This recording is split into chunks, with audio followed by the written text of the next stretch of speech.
शिवसागर के ऐतिहासिक तलातल घर के समक्ष एक दिवसीय बिहू का आयोजन असमिया युव मंच द्वारा किया गया। असमिया युव मंच के तत्वाधान में एवं महिला मंच के सहयोग से आयोजित इस आयोजन में मुकली बिहू सहित कई सांस्कृतिक कार्यक्रम आयोजित किए गए, जिसमें हुसरी दल जेंग बिहू शामिल थे। इस मौके पर रंगाली बिहू के अवसर पर कौमुदालय नामक गैर सरकारी आश्रय के विशेष आवश्यकता वाले बच्चों को जलपान कराया गया। शिवसागर से पवन अग्रवाल की रिपोर्ट। धन्यवाद ज्ञापन करिছো। ইয়াৰ পাছতে আমি আমাৰ বিচাৰিছো ইতিমধ্যে আমি ঘোষণা কৰিছিলো যে এই ঐতিহাসিক তলাতল আমি সৰকাৰ গোলাপ বড় ডাঙৰ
আমি উদযাপন সমিতিৰ তৰফৰ পৰা সমূহ ৰাইজলৈ ৰঙালী বিহুৰ শুভেচ্ছা জ্ঞাপন কৰিছোঁ।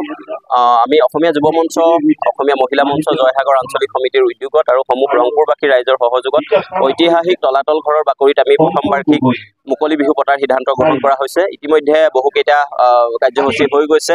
কণী যুঁজৰ প্ৰতিযোগিতা আমি পাতিছোঁ। কণী যুঁজৰ প্ৰতিযোগিতাত যথেষ্ট জিলাখনৰ যথেষ্ট প্ৰতিযোগী অংশগ্ৰহণ কৰিছে। সমান্তৰালভাৱে আমি বিশেষ এটা কাৰ্যসূচী ৰাখিছোঁ। আমি শিৱসাগৰ জিলাৰ প্ৰায় ৪-৫খন বৃদ্ধাশ্ৰমৰ ককা আইতাসকলক আমি নিমন্ত্ৰণ জনাইছোঁ। কমুদালয়ৰ লগতে বহুকেইখন শিশু আশ্ৰমৰ আমি ছাত্ৰ ছাত্ৰীসকলক নিমন্ত্ৰণ জনাইছোঁ, য'ত ৩০ৰ পৰা ৪০জন বিশেষভাৱে সক্ষম ছাত্ৰ ছাত্ৰীও আছে। তেওঁলোকক আমি উদযাপন সমিতিৰ তৰফৰ পৰা বিহুৰ উপলক্ষে আমি জলপানৰ ব্যৱস্থা কৰা হৈছে আৰু তেখেতলোকক বিহুৰ লগত সংগতি ৰাখি আমি একোখনকৈ বিহুৱান দিয়াৰ এটা পৰিকল্পনা কৰা হৈছে। আৰু তাৰ পাছতে সমগ্ৰ দিনটো শিৱসাগৰ জিলাৰ বহুকেইটা জনপ্ৰিয় হুঁচৰি দলেৰে বিহু প্ৰদৰ্শন কৰিব। সন্ধিয়াৰ ভাগত তলাতলৰ চেংনাং নামেৰে এখন স্মৃতিগ্ৰন্থ উন্মোচন কৰা হ'ব আৰু ৰাতিৰ ভাগত স্থানীয় শিল্পীৰ দ্বাৰা আমাৰ বাৰেৰহণীয়া সাংস্কৃতিক অনুষ্ঠান এটাৰে আমাৰ সমগ্ৰ যি মুকলি বিহুৰ অনুষ্ঠানটো আছে, অনুষ্ঠানটোৰ জমনিকা পেলোৱা হ'ব। সুন্দৰভাৱে চলিছে। আমাৰ ঐতিহাসিক তলাতল ঘৰৰ প্ৰাংগণত আজি যি এটা উদুলি মুদলি পৰিৱেশ হৈছে, এই পৰিৱেশৰ কাৰণে সমূহ ৰাইজক মই ৰঙালী বিহুৰ শুভেচ্ছা জনাইছোঁ।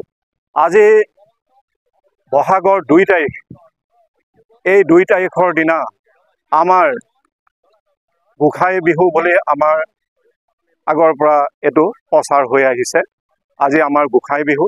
গোসাই বিহুৰ দিনা আমি সকলো ৰাইজে একত্ৰিত হৈ আজি আমি যি এটা অনুষ্ঠান পৰিৱেশন কৰা হ'ল, তাৰ লৈ আমি উদযাপন সমিতি হৈ অতি আনন্দিত হৈছোঁ।